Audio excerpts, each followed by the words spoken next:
प्यारे बच्चों आज हम relations and functions class 12th chapter first की समरी देखेंगे।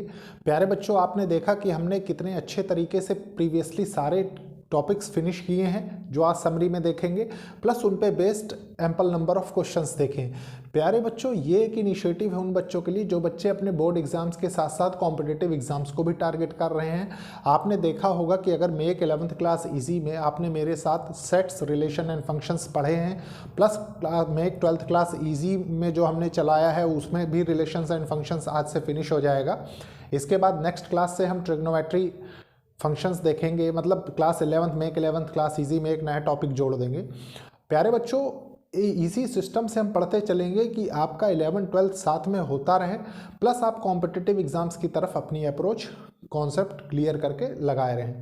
प्यारे बच्चों आज जो मैं समरी करवाऊंगा आप खुद देखेंगे कि समरी का डिस्कशन इस लेवल का जनरली आपको नहीं मिलेगा देखने को, ठीक है, क्योंकि विथ एग्जांपल्स मैं आपके साथ डिस्कस करूंगा, ठीक है। तो स्टार्ट करते हैं। सबसे पहले मैं समरी नोट कर देता हूं, फिर हम देखते हैं। देखिए प्यारे बच्चों सबसे पहले रिलेशन एंड फंक्शन में हम रिलेशंस के सारे केसेस देखेंगे। देखिए क्या है, सबसे पहले देखिए रिलेशंस में क्या है, एम्प्टी रिलेशन हमने पढ़ा था, ठीक है, जिसमें एम्प्टी रिलेशन हमने क्या सीखा, empty relation is the relation R in X, कोई सेट है X given by relation equals to empty और नल सेट आता है कब, is a subset of Cartesian product of X. प्यारे बच्चों ये क्या बता रहा है आपको बहुत अच्छे से समझेंगे। देखिए मैंने जब आपको पढ़ाया था एम्प्टी सेट, एम्प्टी रिलेशन, तो मैंने आपको क्या बताया था कि एम्प्टी रिलेशन वो रिलेशन होता है जहाँ पे कि कोई भी एलिमेंट नहीं होगा, किसमें, सबसेट में। देखिए कैसे, इसको बहुत अच्छे से समझेंगे। मान लीजिए हमने एक स्कूल कंसिडर किया, स्कूल में मैंने कहा कि difference between two students is more than 7 feet. तो प्यारे बच्चों दो बच्चों के हाइट का डिफरेंस 7 फुट से ज़्यादा नहीं हो सकता, मैंने ये कहा। तो उसका केस क्या निकल के आएगा, आपके पास एक सेट का एक भी एलिमेंट नहीं निकल के आएगा, और वो क्या होगा, आप जानते हैं कि एम्प्टी सेट जो होता है is a subset of any set. तो वही चीज़ हम यहाँ पढ़ते हैं, ठीक है।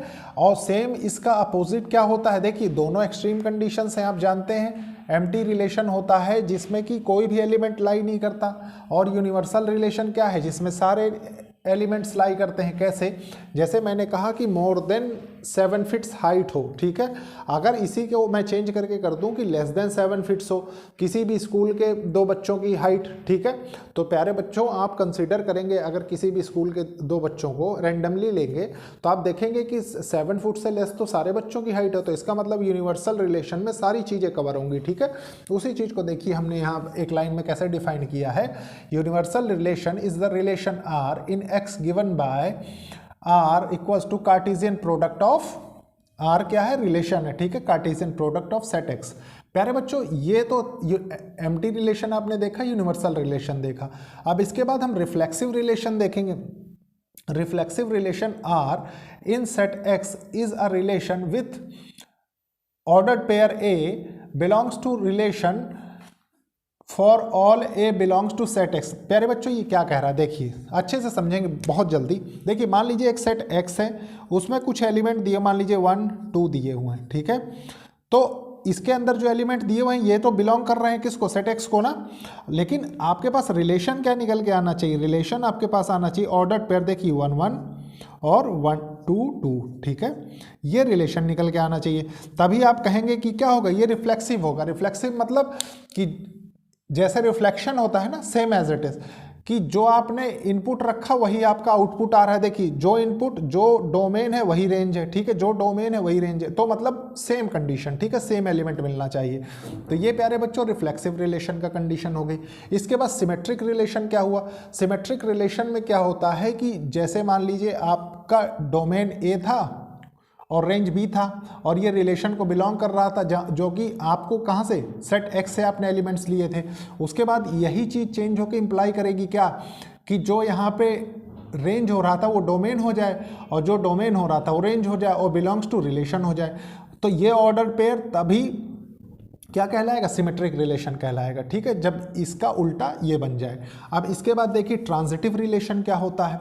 ट्रांजिटिव रिलेशन होता है आर इन एक्स, कोई सेट एक्स है, is a relation satisfying A B belongs to relation होना चाहिए and B C belongs to relation होना चाहिए, implies that A C belongs to relation. मतलब क्या, देखिए मान लीजिए एक एलिमेंट है 1 2 बिलोंग्स टू रिलेशन, ठीक है, दूसरा है 2 3 बिलोंग्स टू रिलेशन।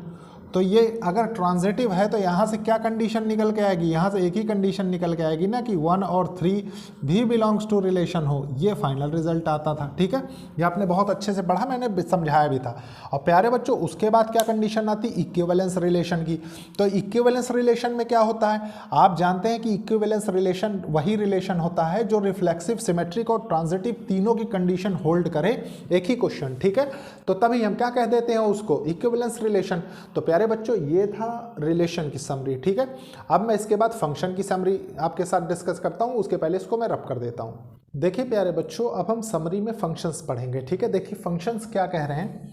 सबसे पहले आपको सारी चीज़ें पता है प्यारे बच्चों क्वेश्चंस के थ्रू, ठीक है, विथ एग्जांपल्स के थ्रू, तो बिल्कुल परेशान होने की ज़रूरत नहीं है। आप किसी भी लेवल पे जाके क्वेश्चंस के थ्रू और ज़्यादा अच्छे से समझ सकते हैं। ठीक है, देखिए क्या है, a function F such that from X to Y का मतलब क्या है कि ये क्या है, ये डोमेन है और ये कोडोमेन है। ठीक है, इज 1 1 और injective if F of x1 equals to F of x2 implies x1 equals to x2 for all x1 x2 belong to capital X। ठीक है प्यारे बच्चों, ये आप बहुत अच्छे से जानते हैं। देखिए कैसे कि मान लीजिए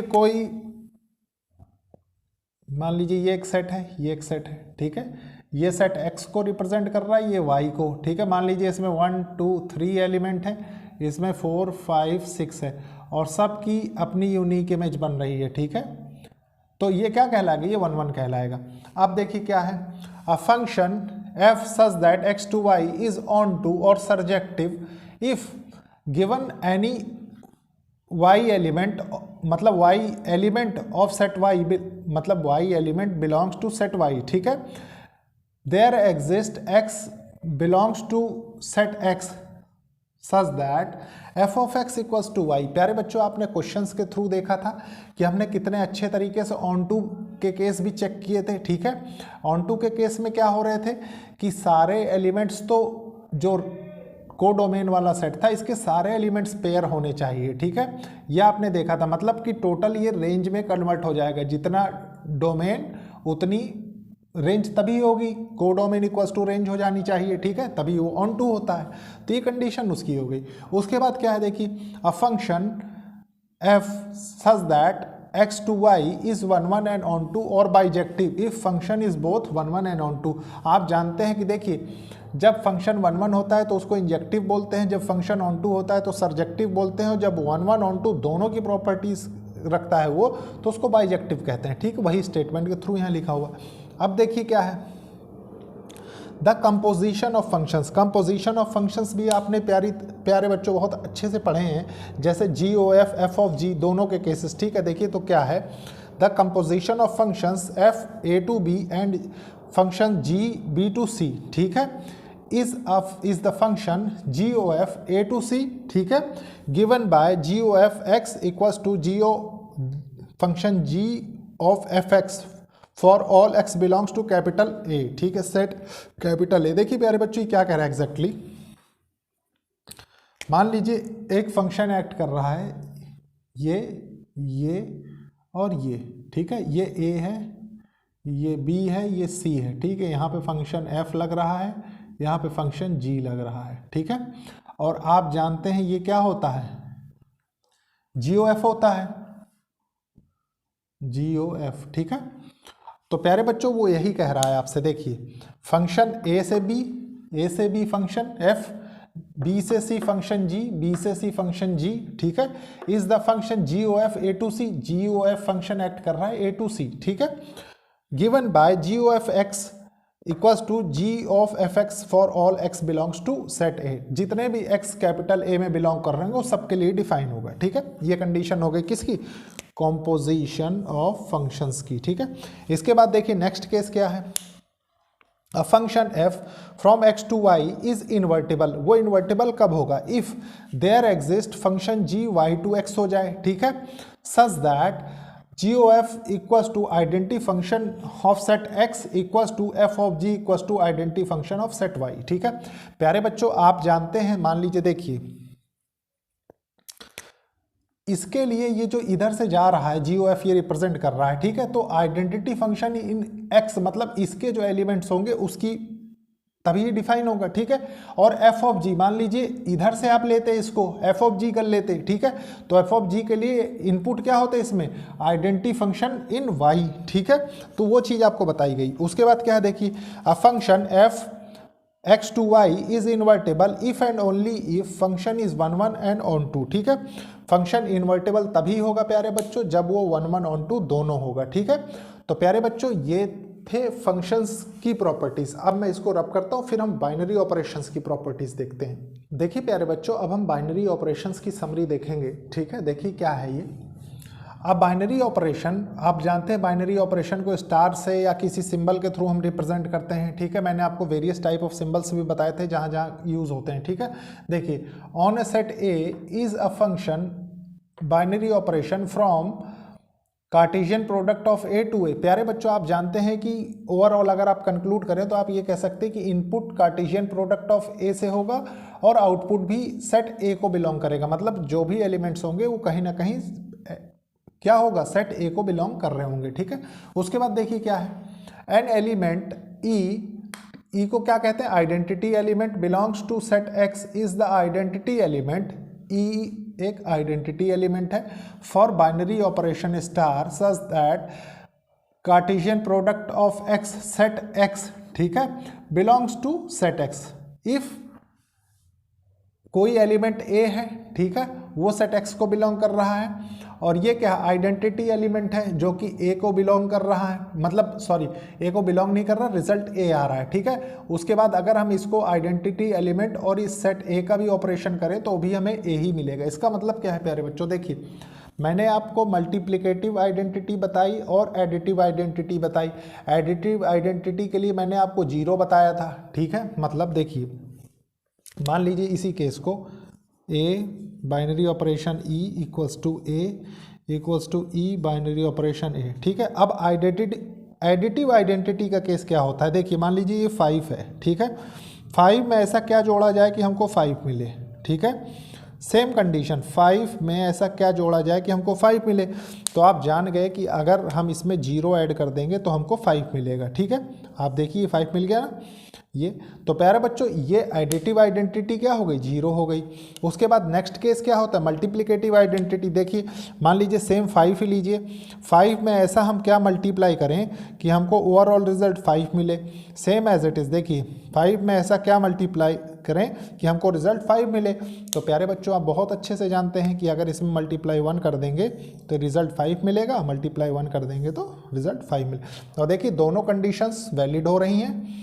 ये किसके लिए, ये एडिटिव आइडेंटिटी के लिए, मल्टीप्लिकेटिव आइडेंटिटी। तो सेम केस ये चीज़ कंडीशन के थ्रू बताई गई है। ठीक है, उसके बाद क्या है देखिए प्यारे बच्चों, an element A belongs to set X is invertible for binary operation. Binary operation के लिए क्या है, देखिए एन एलिमेंट ए ये तभी इन्वर्टेबल होगा जब, देखिए binary operation Cartesian product of x से एक्स हो। ये तो आप जानते हैं, ये तो कंक्लूजन ही है इसका। ठीक है, बाइनरी ऑपरेशन का कि जहां से इनपुट होगा उसी सेट से आउटपुट होना चाहिए। ठीक है, इफ देयर एग्जिस्ट कोई element b belongs to set X such that a binary operation b is identity element equals to B binary operation a where e is the identity. ठीक है, for binary operation star the element b is called inverse of a and is denoted by a inverse. देखिए क्या कह रहा है, ये कह रहा है, ये वाली कंडीशन को देखिए, मतलब कि A star B equals to identity element E होना चाहिए। ठीक है, और ये कंडीशन भी ट्रू होनी चाहिए कि बी बाइनरी ऑपरेशन विथ ए। ठीक है, यहाँ पे बी क्या है, बी प्यारे बच्चों ए इनवर्स को रिप्रेजेंट कर रहा है, आपको ऊपर स्टेटमेंट में लिखी हुई है। ठीक है, मतलब क्या है देखिए, मान लीजिए सेम अगेन 5 से ही लेते हैं, वो कह रहा है कि ये मान लीजिए ए 5 है। ठीक है, तो हमें ओवरऑल रिजल्ट चाहिए 1, आइडेंटिटी एलिमेंट मान लीजिए 1 चाहिए। ठीक है, तो हम इसमें ऐसा मान लीजिए मल्टीप्लिकेटिव आइडेंटिटी की बात हो, यहाँ पे ऐसा क्या मल्टीप्लाई करें प्यारे बच्चों कि 1 आ जाए, तो आप जानते हैं कि 1/5 करें, तो ये जो 1/5 आया है यही क्या है, ये A इनवर्स है। सेम कंडीशन यहाँ देखिए कि मान लीजिए B है हमारे पास, ठीक है, इसको भी मान लीजिए ये 5 है और इसमें 1/5 रख देंगे तो भी आपको क्या मिलेगा, 1 ही मिलेगा। तो मतलब आपने ये चीज़ बता दिया कि A इनवर्स बराबर 1/5 हो गया, ठीक है, वो कंडीशन यहाँ से पता लगती है। उसके बाद देखिए क्या है, an operation star on X is commutative. वो कॉम्यूटेटिव कब होगा, if A binary operation B equals to B binary operation है for all A B belongs to set X, ठीक है। ये तो इस पर हमने काफ़ी क्वेश्चंस देखे हैं। देखिए उसके बाद क्या है, an operation star on X is associative if A star B bracket star C, मतलब स्टार बाइनरी ऑपरेशन को रिप्रेजेंट करता है आप जानते हैं। उसके बाद ए बाइनरी ऑपरेशन और फिर bracket b binary operation c for all A b c in set X, ठीक है प्यारे बच्चों। तो इन पे बेस्ड हमने काफ़ी प्रॉब्लम्स देख रखी है। अब प्यारे बच्चों मैं इसको रब करूंगा, उसके बाद दो केसेस बताऊंगा मैं जिन पे कभी कभी क्वेश्चंस पूछ लिए जाते हैं, ठीक है। उसका रीजन उसको एज ए मिसलेनियस ले लीजिए या आप मतलब इसी टॉपिक में रखिए, समरी में ही रखिए उसको, क्योंकि with in fraction of seconds आप सीख जाएंगे, ठीक है। तो इसको रब करते हैं फिर देखते हैं। देखिए प्यारे बच्चों, एक कंडीशन है एक क्वेश्चन है, ठीक है, इसको बहुत अच्छे से समझेंगे। देखिए क्वेश्चन क्या कह रहा है, सॉरी कंडीशन क्या है। सबसे पहले कंडीशन क्या मतलब एक केस है जो आपको थोड़ा सा याद रखना चाहिए, ठीक है। क्या है देखिए, गिवन अ फाइनाइट सेट, एक फाइनाइट सेट दिया, फाइनाइट सेट आप जानते हैं जिसमें निश्चित एलिमेंट्स होते हैं, ठीक है। मान लीजिए कोई सेट है जिसमें 1 2 3 एलिमेंट्स है, ठीक है। तो क्या कह रहा है, given a finite set x a function F such that x से एक्स बिलोंग कर रहा है, मतलब उसी फाइनाइट सेट से उसी फाइनाइट सेट एक्स तक, ठीक है, इज 1 1 रिस्पेक्टिवली ऑन टू, 1 1 के साथ साथ ऑन टू भी है, if and only if function is on two respectively 1 1, मतलब ऑन टू के साथ साथ 1 1 भी है, मतलब दोनों कंडीशन को फॉलो कर रहा है, ठीक है। 1 1 के साथ ऑन टू भी हो रहा है और ऑन टू के साथ 1 1 भी हो रहा है, और सिर्फ इसी कंडीशन में, ठीक है। This is the characteristic property of finite set, किसी भी फाइनाइट सेट की यही एक कैरेक्टरिस्टिक प्रॉपर्टी होती है, मतलब एक विशेषता होती है, ठीक है। ये चीज़ ध्यान रखिए, 1 वर्ड या 1 नंबर में कभी पूछा जा सकता है, ठीक है। This is not true for infinite set, किसी भी इनफाइनाइट सेट के लिए ये प्रॉपर्टी लागू नहीं होती, ठीक है।